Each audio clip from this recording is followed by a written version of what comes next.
Boa noite. Olá, boa noite. Em reunião com líderes do Mercosul, Jair Bolsonaro disse que vai expor as ações do governo na área ambiental para desfazer opiniões distorcidas. Para incentivar o mercado imobiliário, a Caixa vai incluir as despesas com impostos e documentação no financiamento da casa própria. E você vai ver também. Operação policial em 7 estados e no Distrito Federal investiga superfaturamento na compra de testes de baixa qualidade para Covid-19. Nossos repórteres mostram como foi o primeiro dia de funcionamento de academias, bares e restaurantes no Rio de Janeiro. Uma pessoa morreu e outra ficou ferida em um acidente nesta manhã em um trecho da rodovia Fernão Dias, no sul de Minas Gerais. A carreta em que as vítimas estavam pegou fogo. A carreta tombou quando passava pela cidade de Nepomuceno e em seguida houve uma explosão. O veículo transportava desodorantes do tipo aerosol altamente inflamável. O fogo se espalhou rapidamente. A passageira morreu na hora e o motorista, marido da vítima, foi levado para o hospital com ferimentos leves. A carreta ficou atravessada na pista no sentido Belo Horizonte. O congestionamento, segundo a concessionária que administra a rodovia, chegou a mais de 11 quilômetros. Ainda não se sabe o que provocou o acidente. O trecho foi liberado no início da tarde. O Ministério Público do Distrito Federal e a Justiça Criminal de Brasília realizaram hoje a Operação Falso Negativo, com o objetivo de apurar ilegalidades em contratações de testes para a Covid-19. Essa operação ocorreu em 7 estados e no Distrito Federal. Em São Paulo, os policiais do Departamento de Operações Estratégicas estiveram em vários endereços da capital e de outras 4 cidades da região metropolitana. Segundo o Ministério Público Paulista, foram cumpridos 12 mandados de busca e apreensão em 3 empresas e em 9 residências. Computadores, celulares e documentos foram apreendidos. A operação foi coordenada pelo Ministério Público do Distrito Federal, que investiga irregularidades na compra de testes para a detecção do novo coronavírus. De acordo com a denúncia, além da suspeita de superfaturamento, há evidências de que os testes seriam de baixa qualidade, colocando em risco o resultado de exames. A suspeita é que, por meio da dispensa de licitações, devido à situação emergencial provocada pela pandemia, recursos tenham sido desviados. De acordo com o GAECO, a estimativa é de um prejuízo de 30 milhões de reais aos cofres públicos, em contratos que somam 73 milhões. No Distrito Federal, os alvos das buscas foram a Secretaria de Saúde, o Laboratório e a Farmácia Central e residências dos responsáveis pelas compras dos testes. Ao todo, foram expedidos 74 mandados de busca e apreensão. Os policiais também foram às ruas no Espírito Santo, Rio de Janeiro, Bahia, Goiás, Santa Catarina e Paraná. Na Bahia, foram cumpridos 5 mandados de busca e apreensão. A operação no estado contou com a participação de 500 agentes da segurança pública. Ao GAECO da Bahia, coube fazer 5 buscas e apreensões nas cidades de Irecê e São Gabriel, em empresas e em uma residência de pessoas ligadas a essas operações de venda de testes de Covid de baixa qualidade para o Distrito Federal. Os envolvidos podem responder por fraude à licitação, crime contra a ordem econômica, organização criminosa e corrupção ativa e passiva. Uma pesquisa da Universidade Federal de Santa Catarina e da Universidade de Burgos, na Espanha, descobriu partículas do novo coronavírus no esgoto de Florianópolis. As amostras são de novembro do ano passado e os resultados foram divulgados hoje. Na primeira análise, do dia 30 de outubro até 6 de novembro do ano passado, a gente está falando de 2019, o vírus não foi encontrado. Já na segunda, em 27 de novembro, foram detectadas 100 mil cópias do SARS-CoV-2, o que é considerado número baixo. Já as duas amostras deram positivo em números mais elevados no período de 11 de dezembro de 2019 a 20 de fevereiro deste ano. Na última análise, em 4 de março, a carga do coronavírus chegou a 1 milhão de cópias por litro de esgoto. Até o momento, essa amostra de novembro é a mais antiga do vírus nas Américas. O governo paulista anunciou hoje que vai ampliar o horário de funcionamento de algumas atividades econômicas em cidades que já se encontram na fase amarela.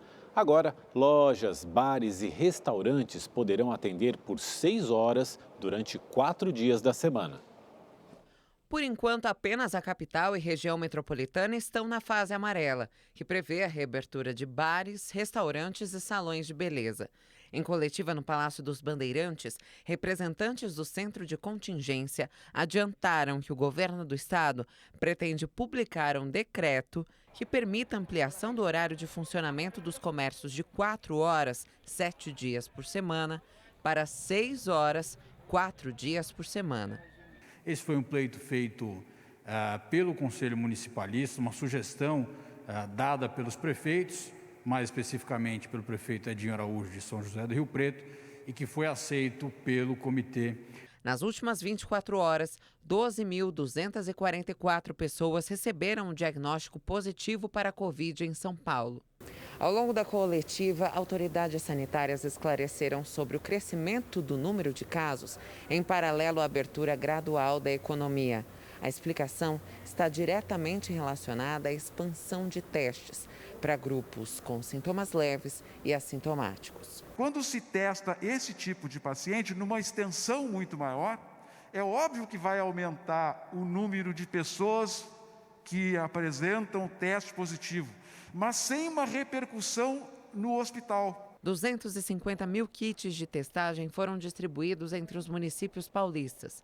Questionado sobre a confiabilidade dos testes, o coordenador do Centro de Contingência explica as diferenças entre a testagem pela coleta de sangue e os testes rápidos. Os testes feitos com amostra de sangue venoso, eles permitem uma quantificação dos níveis de anticorpos, de anticorpos de tipos diferentes, e os testes rápidos, eles ou indicam que já houve a produção de algum tipo de anticorpo, sem diferenciar, ou eles qualitativamente dizem se houve a detecção de um ou outro tipo de anticorpo. Após mais de 100 dias com as portas fechadas, as academias reabriram hoje no Rio de Janeiro. Bares e restaurantes também foram liberados para receber clientes. Logo na entrada desta academia no Jardim Botânico, Zona Sul do Rio, o aviso: o uso de máscara é obrigatório. Além disso, todos que chegam devem medir a temperatura. É um desafio novo, um desafio, acima de tudo, de conquistar a sensação de segurança por parte dos clientes. Hernani foi um dos primeiros alunos a voltar. Assim que soube da reabertura, tratou logo de agendar o horário. Mais uma regra que os estabelecimentos tiveram que adotar. Está sendo ótimo, a ansiedade estava lá em cima. Em casa não é a mesma coisa, mas na academia a gente se sente melhor. Espero que continue assim, sem outra parada. O distanciamento entre as pessoas também deve ser respeitado. Agora, o professor precisa ficar a 2 metros do aluno. E ao final de cada exercício, o equipamento é higienizado. Por enquanto, apenas a musculação e as esteiras estão liberadas. Aulas coletivas e aquáticas somente a partir do dia 10. Eu acho que é importante essa conscientização, tem que usar máscara, tem que estar higienizando as mãos e tudo mais. Dentro de uma academia também é muito importante você manter essa conscientização, acho que o afastamento e tudo mais. Acho que a demarcação aqui está bem bacana, enfim. Outro setor que reabriu hoje foi o de bares e restaurantes com a presença de clientes, incluindo os quiosques da Orla. E para isso, muitos estabelecimentos tiveram que se adaptar. Nesta churrascaria em Copacabana, na Zona Sul, os cuidados começam ainda na porta. Antes de entrar, o cliente usa o álcool em gel, higieniza os pés e na área interna, a nova organização das mesas garante o distanciamento obrigatório de 2 metros. A capacidade também foi reduzida pela metade. Os garçons atendem respeitando a distância. O buffet de self-service continua proibido. O garçom que vai montar esse prato, vai pedir para ele se aproximar com o seu prato e lá ele vai estar servindo do jeito que você quer. Você está escolhendo, apontando para ele o que é que você quer e lá ele vai estar servindo para a senhora. Neste outro restaurante, os donos contaram com a ajuda dos clientes para conseguir reabrir depois de mais de 3 meses fechado. A gente vendeu uns vouchers, para os clientes. E aí, com esses vouchers, eles têm um limite e mais, meu marido está dando mais 30% de bônus por terem participado, por estarem junto conosco. Mas a gente está acreditando, né, que dê certo. Em Botucatu, no interior de São Paulo, uma cena inusitada. Os consumidores foram autorizados a entrar de carro nos corredores de um shopping. Dessa maneira, os clientes retiraram as compras na porta das lojas. Esse sistema drive-thru começou a funcionar hoje. Além das recomendações sanitárias de prevenção ao novo coronavírus, os motoristas, claro, têm que seguir regras estabelecidas como velocidade e sentido único. Só faltava ter um acidente de trânsito dentro de um shopping center. Antes de entrar, os veículos passam por uma triagem para análise das condições higiênicas. Aqueles com vazamento de óleo ou fumaça no escapamento não são autorizados a circular no estabelecimento. A prova de roupas dentro das lojas também não é permitida. É o nosso novo normal. Pesquisadores da Universidade Federal de Pernambuco desenvolveram um software para diagnosticar a Covid-19 em até 2 horas. Esse novo teste é uma ferramenta a mais a ser utilizada pelos médicos para compor o diagnóstico dos pacientes. Confira na reportagem de Caroline Fernandes. Pesquisadores do Departamento de Engenharia Biomédica e do Hospital das Clínicas de Pernambuco desenvolveram um teste rápido para a Covid-19 com o uso de inteligência artificial. A partir de uma amostra de sangue, a ferramenta, batizada de EGIA, identifica em até 2 horas se o paciente está com a doença. O EGIA conta com um banco de dados clínico de mais de 5.000 voluntários, com informações de pacientes que tiveram a doença e também de pessoas saudáveis. Para saber se um paciente está com a Covid-19, é preciso depositar as informações da sorologia dele nesta ferramenta. O aplicativo, então, cruza os dados de todos e traça parâmetros, até chegar a um diagnóstico com um grau de confiabilidade semelhante ao do RT-PCR, exame considerado padrão ouro no diagnóstico da Covid-19. Segundo o coordenador da pesquisa, o grau de assertividade do EGIA chega a 94%. Esses dados, quando eles são apresentados para o modelo inteligente, o modelo inteligente vai aprender a partir desses dados e poderá também detectar esses casos. A partir da semana que vem, o EGIA entra em fase de testes no município de Paudalho, na zona da Mata Pernambucana. O próximo passo é regulamentar o software junto à Anvisa. É uma solução ainda experimental, né? Então, cada paciente que vier se beneficiar do diagnóstico pelo EGIA. E também temos levado em conta regulamentações internacionais de países como os Estados Unidos e a Rússia, porque é muito provável que quando o Brasil consolide a regulamentação de software para diagnóstico, é muito provável que as nossas leis venham a se tornar parecidas com as leis dos países aderentes ao OMS. O governo de São Paulo iniciou testes com uma câmera que mede a temperatura dos passageiros do metrô e identifica o uso de máscara. O equipamento foi instalado na estação Sé, na região central da capital paulista. Ele consegue medir a temperatura de até 30 pessoas ao mesmo tempo. Caso o aparelho registre o estado febril ou a falta de máscara, o sistema emite um alerta e os funcionários da companhia abordam o passageiro, que será impedido de embarcar. O equipamento ainda está em fase de testes e não há previsão de uso em outras estações. Esse método já está sendo utilizado em outros lugares do país, como no aeroporto de Brasília. Aqui na programação da Rede TV, você tem ainda mais chances de ganhar prêmios no Festival de Prêmios Pote de Ouro. De segunda a sábado, você pode ganhar smartphones e smart TVs em nossos sorteios. E aos domingos, no Encrenca, tem a chance de levar para casa R$50 mil em barras de ouro. Se você já era assinante, continua concorrendo e ganha automaticamente um cupom para participar dos novos sorteios. Mas caso ainda não tenha feito a sua assinatura, ainda dá tempo. Acesse redetvplus.com.br ou aponte a câmera do seu celular para o QR Code aqui na sua tela e boa sorte! Muitos noivos que já estavam com a festa de casamento marcada têm enfrentado problemas para adiar a cerimônia. Apesar de ser proibido por uma medida provisória, alguns prestadores de serviço insistem na cobrança de multas. Kathleen já remarcou o casamento 2 vezes. Inicialmente, a festa para 150 pessoas seria no dia 21 de abril. A data foi escolhida por ser a mesma que os noivos começaram a viver juntos em 2016. Com a pandemia, a cerimônia foi adiada para o final deste mês. Todos os nossos outros fornecedores iriam remarcar para quando a gente quisesse sem cobrar nada, exceto o nosso fornecedor do espaço, do evento, mobiliário e decoração. A situação ficou ainda mais desgastante depois que a flexibilização do isolamento social foi suspensa em Belo Horizonte. Com a decisão dos noivos de adiar o casamento para o ano que vem, a empresa fornecedora do espaço e da decoração cobrou 20% de multa. A gente ficou muito chateado, extremamente frustrado.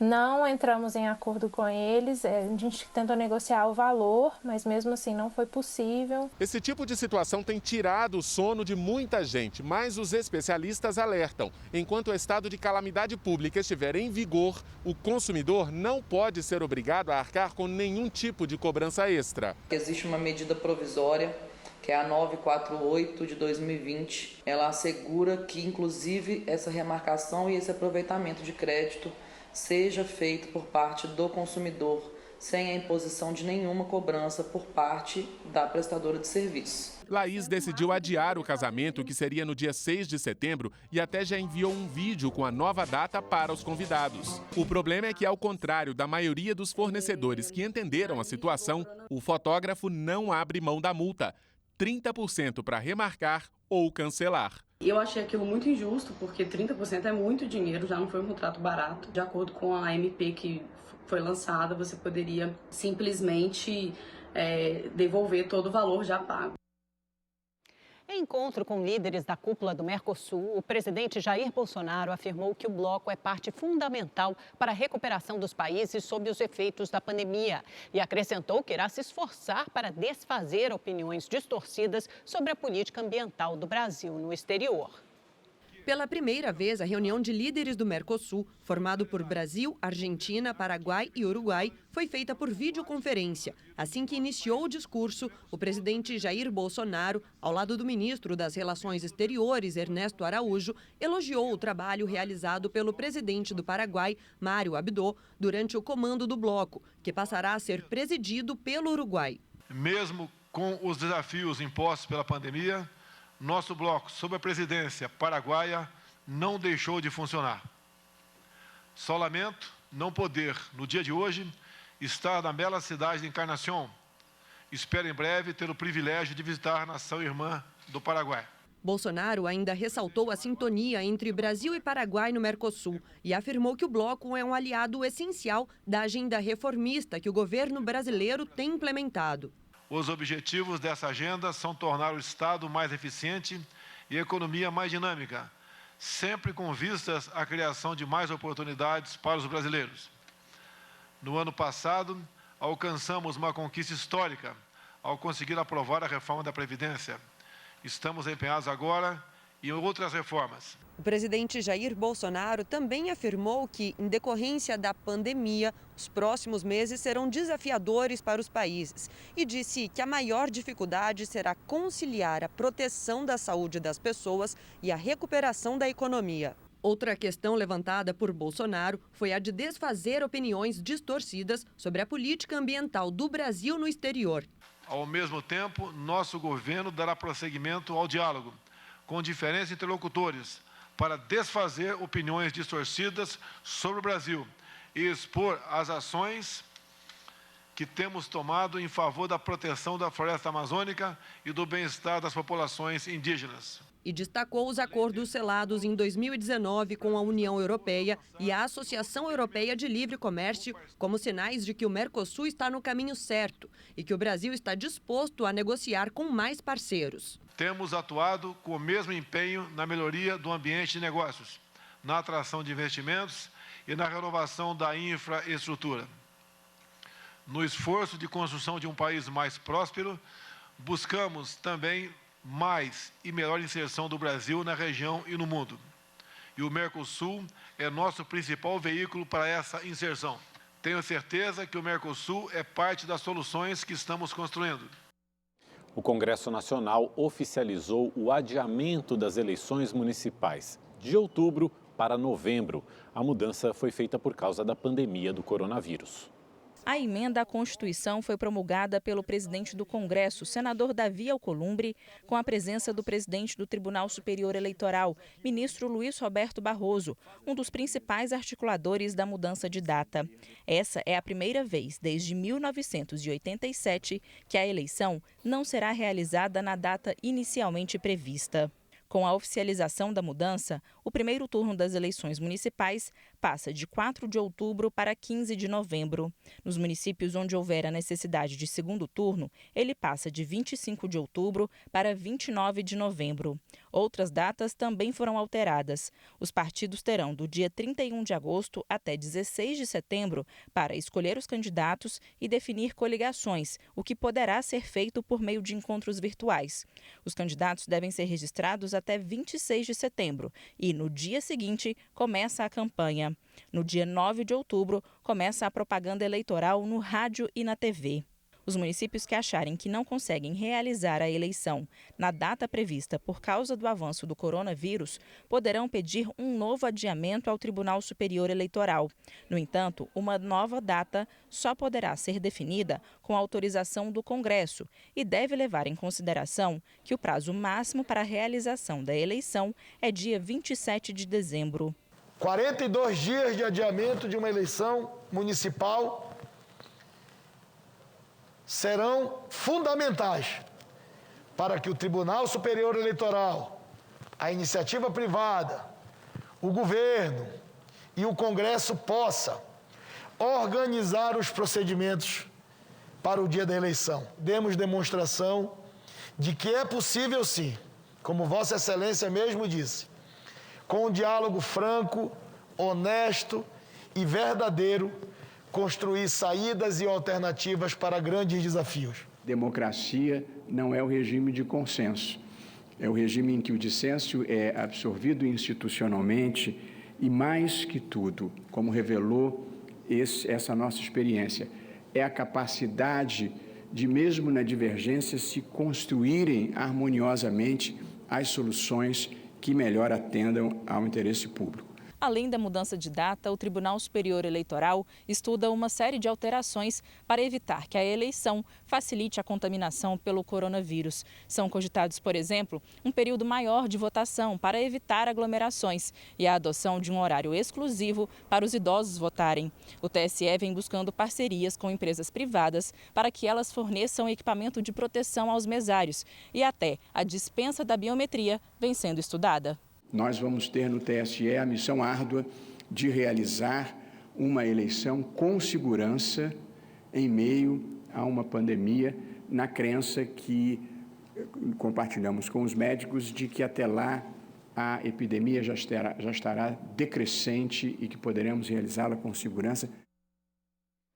A equipe econômica aumentou a previsão de déficit nas contas públicas do governo para este ano. A estimativa agora é de rombo de 828 bilhões de reais, 120 bilhões a mais do que a previsão feita em maio. Os números levam em conta o aumento de despesas devido à pandemia de Covid-19, a queda das receitas e a expectativa de uma queda também do PIB da ordem de 6,5%. Isso pode ser maior. Se confirmado, o déficit de 2020 vai representar 12% do PIB brasileiro.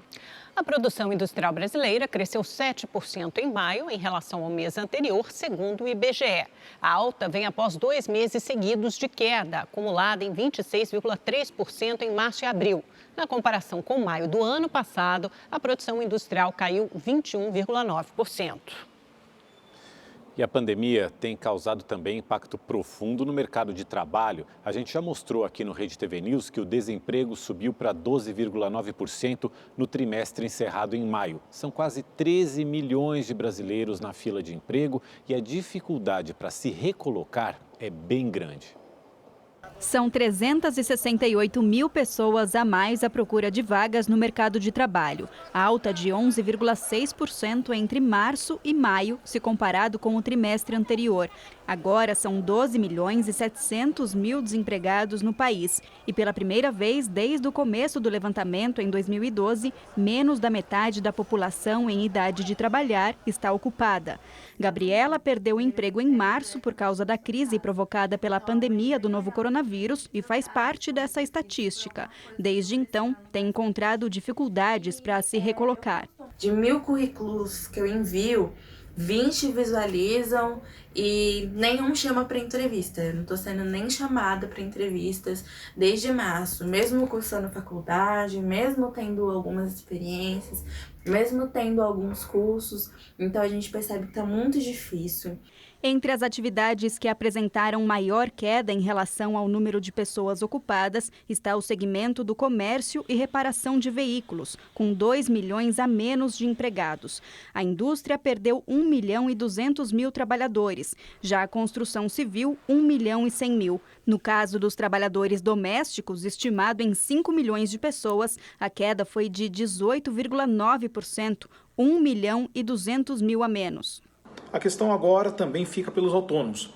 Este setor sofre muito mais, que é um setor que engloba uma grande parcela de serviços, e com a paralisação, pandemia e a não possibilidade de atender as pessoas, a tendência é de que a necessidade dos programas de auxílio continue e o governo tenha que estender um pouco mais, de forma a tentar sustentar minimamente essas pessoas. De acordo com o Ministério da Economia, São Paulo é o estado que mais fechou postos de trabalho no mês passado. Foram cerca de 104 mil. De janeiro para cá, a perda foi de quase 340 mil vagas. Em maio deste ano, foram fechadas 332 mil vagas no país. Pior resultado para o mês desde o primeiro levantamento feito pelo Cadastro Geral de Empregados e Desempregados do Governo, o CAGED. Para se ter uma ideia, em março do ano passado, o saldo entre contratações e demissões foi positivo, com geração de 32 mil postos. Só que é preciso olhar para frente. Fernanda também perdeu o emprego, mas não a esperança. A jornalista mantém o foco e segue algumas estratégias para não ser esquecida no mercado de trabalho. Apesar da dificuldade de encontrar um novo emprego agora, nessa época que está todo mundo demitindo e ninguém contratando, é manter sempre alerta, é manter o contato com as pessoas que você conhece, que são da sua área. É o que eu estou buscando fazer para sair dessa melhor. É duro mesmo. Bom, vamos falar de previsão do tempo. A Gabriela de França está conosco. Que frio, Gabi! Pelo menos aqui em São Paulo deu uma boa esfriada. Não sei o que aconteceu no resto do país, mas você vai mostrar pra gente. Pois é, Amanda. Esse frio vai continuar e pode até aumentar, viu? Boa noite para você, para o Mauro. Ótima noite para você aí de casa. Gente, na zona sul de São Paulo, os termômetros marcaram 3 graus, segundo o CGE. Muito frio. Agora, frio para valer mesmo. Fez lá no sul do Brasil. Temperaturas perto de 0 grau, até abaixo disso. E a gente teve primeiro registro de neve lá no sul do Brasil. A gente vê imagens aí lá em Santa Catarina, de São Joaquim. Dá para ver bem aí os flocos de neve, olha só, caindo. Teve neve também lá no Paraná, em Palmas. Algumas pessoas disseram que era chuva congelada, outras disseram que era neve. Tá aí o registro. Bom, gente, amanhã tem previsão de geada nas primeiras horas do dia em todo o sul do Brasil. Faz sol, mas também continua fazendo um frio danado. Em Porto Alegre, mínima de apenas 4 graus, não passa dos 14. Em Floripa, temperaturas entre 11 e 18 graus. E o ar polar continua com força no centro-sul do Brasil, derrubando as temperaturas, não só aqui no sul do Brasil, mas também no Mato Grosso do Sul, Minas Gerais, Rio de Janeiro e em São Paulo. Portanto, na capital paulista, o frio continua amanhã. Mínima de 11 graus apenas, não passa dos 21, mesmo com sol aí durante a tarde. Campo Grande também com frio, mínima de 12. E até os cariocas vão sentir aí o friozinho. Madrugada vai ser gelada com mínima de apenas 15 graus.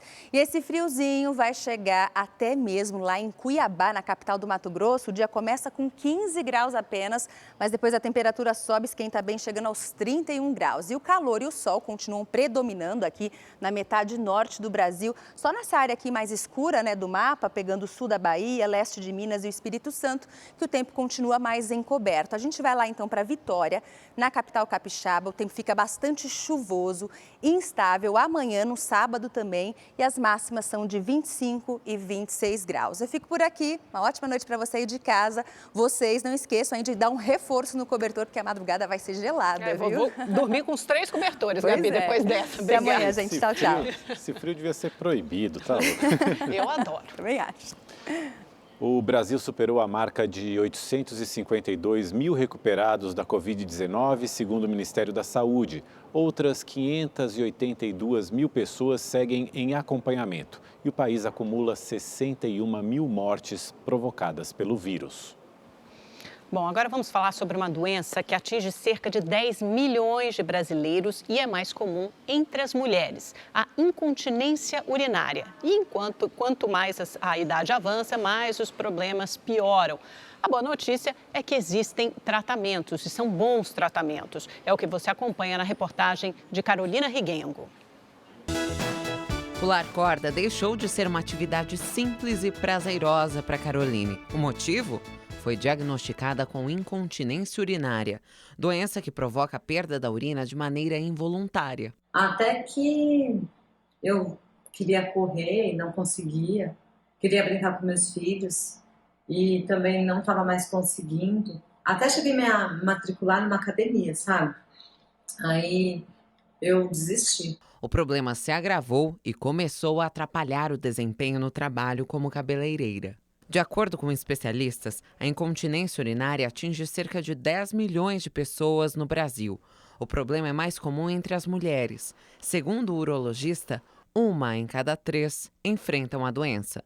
Entre as principais causas estão o sedentarismo e a obesidade. Existe a incontinência urinária do tipo bexiga hiperativa, que acomete mais mulheres jovens, tá? E o tratamento geralmente se faz com remédios por boca, por via oral, e em casos mais graves a gente pode até usar do botox dentro da bexiga.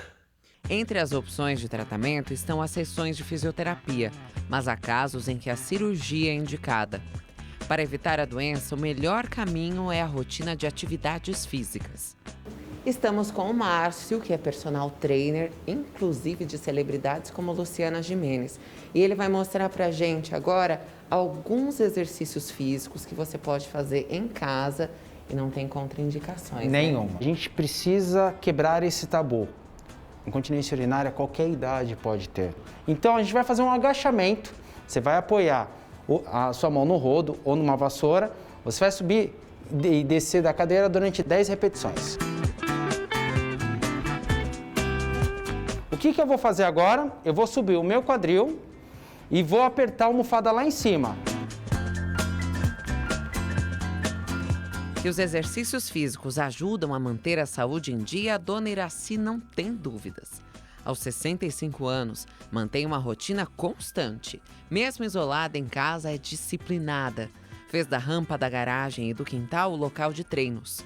São 3 quilômetros de caminhada todos os dias. Além de alongamentos e exercícios, tem ainda o cuidado com a região pélvica, uma maneira de evitar as dores indesejadas. E eu me sinto muito bem, me sinto renovada com essa caminhada a cada dia. A Caixa Econômica Federal anunciou um pacote de medidas de incentivo ao crédito imobiliário. Os custos com a documentação também podem entrar no financiamento. O anúncio foi feito pelo presidente da Caixa Econômica Federal, Pedro Guimarães. A partir de agora, os custos com cartório e o Imposto sobre a Transmissão de Bens Imóveis, o ITBI, poderão entrar no financiamento da casa própria. Essas despesas podem chegar a até 5% do valor do imóvel. O pacote também traz a implementação do registro eletrônico para contratos vinculados a empreendimentos financiados pela Caixa. A expectativa é de que o tempo médio de registro das operações passe de 45 para apenas 5 dias. Além disso, foram anunciadas medidas voltadas às construtoras. Então, isso demanda certamente menos custo para as pessoas, porque você vai reduzir quase para 10% do tempo gasto, e permite novas melhoras. Ainda de acordo com Pedro Guimarães, as ações da Caixa durante a pandemia fizeram com que o crédito imobiliário continuasse em alta. Entre janeiro e junho, houve um crescimento de 22% na liberação de recursos, se comparado ao mesmo período do ano passado. Foram concedidos mais de 48 bilhões de reais em financiamentos. Muita gente aproveitou esse momento de preço menor, facilidade de 6 meses de carência para realizar as compras. A gente está vendo, como o Jair falou, os melhores meses dos últimos 4 anos. Vamos agora ao comentário de Boris Casoy. Boa noite. O Senado acaba de aprovar um texto mambembe para as tais fake news. Cabe agora à Câmara dos Deputados discutir e votar a matéria. Trata-se de um assunto delicadíssimo e não dá para entender os interesses que norteiam a pressa dessa tentativa de sua aprovação. O tema merece uma reflexão mais ampla, porque transita na alma da internet. Mas não há nenhuma urgência vital enquanto o país é assolado pela pandemia. Mexer afanosamente com o tema dessa importância não é brincadeira a ser tratada de maneira leviana. Mas vale reiterar que o assunto demanda, pelo menos, uma premissa: preservar a liberdade e privacidade da internet, porém com responsabilidade. A Constituição do país não admite o anonimato que muitos querem manter em nome da liberdade. Combater notícias falsas e utilização da internet como trincheira de linchamento da honra são princípios que não podem ficar fora dessa discussão. Moradores da favela do Moinho, no centro de São Paulo, registraram com o celular um confronto ocorrido com a polícia no fim da tarde de hoje. A confusão teria começado após a abordagem a um jovem de 18 anos. Segundo testemunhas, os policiais invadiram o barraco onde o rapaz mora para procurar drogas. E para fugir da abordagem, a vítima, que está internada, teria se jogado da parte de cima da casa. Em nota, a Secretaria de Segurança Pública informou que cães farejadores indicaram a presença de drogas no local. Em São Paulo, as igrejas já estão abertas para o público desde que sejam observadas as regras de proteção contra o coronavírus. Os locais devem evitar aglomerações e respeitar o espaço mínimo de 1,5 metro entre os fiéis. A Catedral da Sé já pode receber seus seguidores para as tradicionais missas. Com os novos procedimentos, o público entra pela porta lateral, mede a temperatura e é obrigado a usar álcool em gel nas mãos. A missionária Rita de Cássia não se importa com as regras. Com a graça de Deus, eu fico muito feliz por hoje poder estar participando. Jesus não diz necessariamente no início, levanta, cura-te. Os louvores são os mesmos, mas todos têm que usar máscara. As missas estavam suspensas com a presença de fiéis desde o dia 21 de março em todas as paróquias da Arquidiocese de São Paulo. Agora, com a flexibilização das atividades, elas estão autorizadas, desde que respeitadas as regras de prevenção. Protegei nossa igreja que caminha nas estradas. Quem vai à igreja precisa manter uma distância segura das demais pessoas para evitar a possibilidade de contágio. Agora, os bancos têm fitas para delimitar os espaços. Em vez de 800, somente 240 lugares estão disponíveis. Todos nós estávamos saudosos da celebração da missa com a participação do povo, não é? E graças a Deus, pouco a pouco, a gente vai retomando esse caminho que nos dava tanta satisfação quando podíamos fazê-lo antes da pandemia. Por Cristo, com Cristo e em Cristo. E o Rede TV News fica por aqui. Obrigado pela companhia. Tenha uma ótima noite e até amanhã. Boa noite, até amanhã.